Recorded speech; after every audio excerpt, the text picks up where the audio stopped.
Hey gang, it's Chris. I haven't posted in a minute, but still have correspondence with Kino and they've been sending me some stuff for review. I just checked out Classic Ghosts, 1970s Gothic Television, and you can see beautiful Susan Sarandon on the cover here.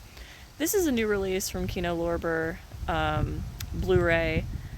They did a couple others. This is Kino Cult. They did another thing like this, and I hope they do more. So I just wanted to talk about this today. They sent this to me for review, and there are 5 made-for-TV movies on here. I don't see a lot of people talking about this yet. And personally, I'm a super big movie buff. I didn't know anything about any of these even existing until this release came out, and I was like, what is this? So I had to check it out. Basically, there are 5 made-for-TV, shot-on-video movies on here. First, we have The Haunting of Rosalind, which is starring Susan Sarandon. And what's interesting, 4 out of the 5 of these are directed by Layla Swift and Gloria Monty, broads. 2 broads direct 4 out of the 5. The 5th is directed by Henry Kaplan. So we have The Haunting of Rosalind, The Screaming Skull, David McCallum. We have The Deadly Visitor, James Keach. Then we have The House and the Brain, and the Bones Came Together. That's the one that's directed by the dude Henry Kaplan. So 329 minutes of these made-for-TV movies. Now, they do have English subtitles, no Spanish or anything. I watched most of all of them. I watched all of The Deadly Visitor because it was just so good I couldn't stop.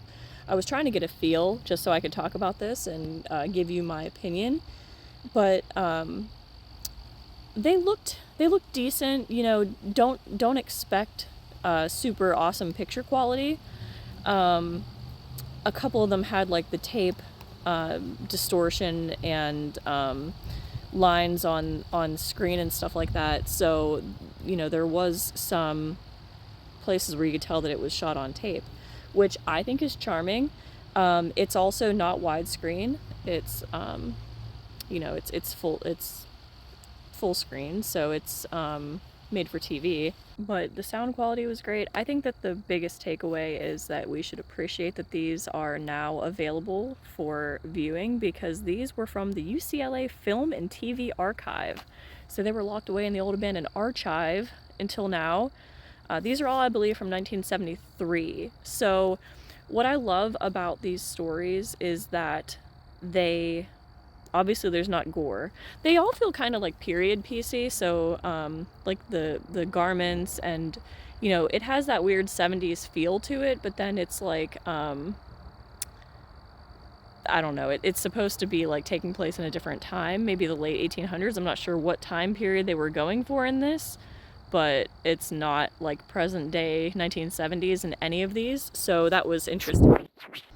So I just wanted to make a brief video to go over this. I didn't want to go super in-depth about any of these in particular, but I know a lot of people are pretty stoked about The Deadly Visitor, which was the one that I said I couldn't stop watching. The Haunting of Rosalind, the one with Susan Sarandon, was pretty good. It was about, these are all like ghost stories, obviously. Classic ghosts.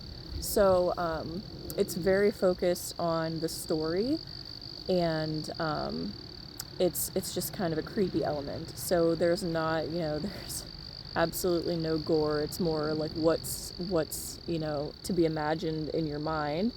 And like I said, most of them were directed by broads. So the one that I liked, The Deadly Visitor, was directed by Layla Swift. It has kind of like a romance element to it, if you want to say. There's this guy that's in a New York City boarding house, and he is it's haunted. Obviously it's a haunted boarding house, because why wouldn't it be? And he feels this small ghost on top of him, and he thinks it's a woman, and he thinks it's his like ex-girlfriend who killed herself because he didn't love her back. And then he's like, they trap the ghost, and that was interesting. It's invisible, obviously.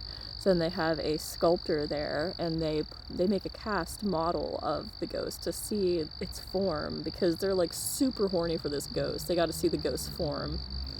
And you know, I won't spoil the ending, but it was interesting, and I think that one alone is worth checking out this set. There are special features on here too. There are interviews with Mark Quigley, Maya Montana's Smuckler, and Amanda Reyes, who has done a lot of Made for TV Mayhem podcast. She's done a lot of commentaries for Kino Lorber. She does amazing work.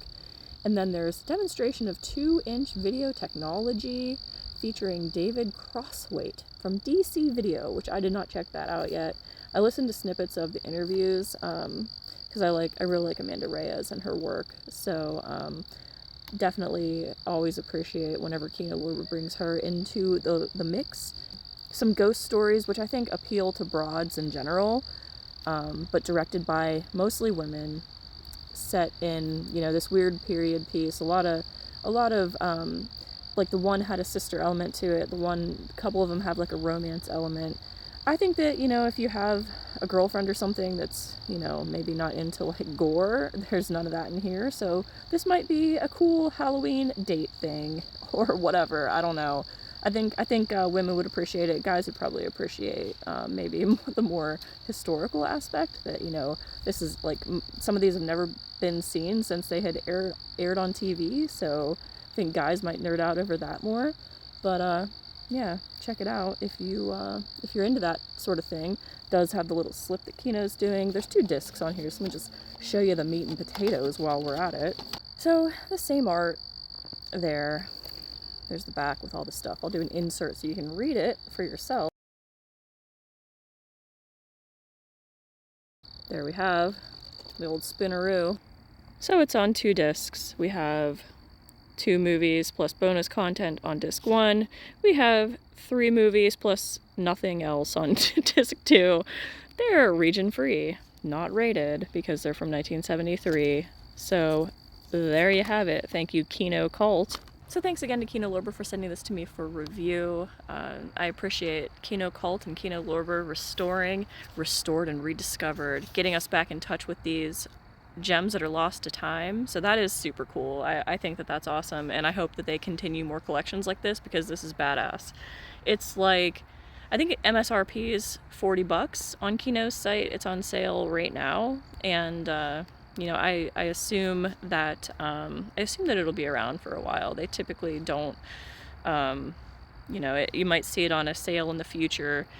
Black Friday is coming up, so I'm sure that it'll be around for that, and you guys can check it out at your leisure. So please look for it. They sent me other stuff too, so I have more things coming.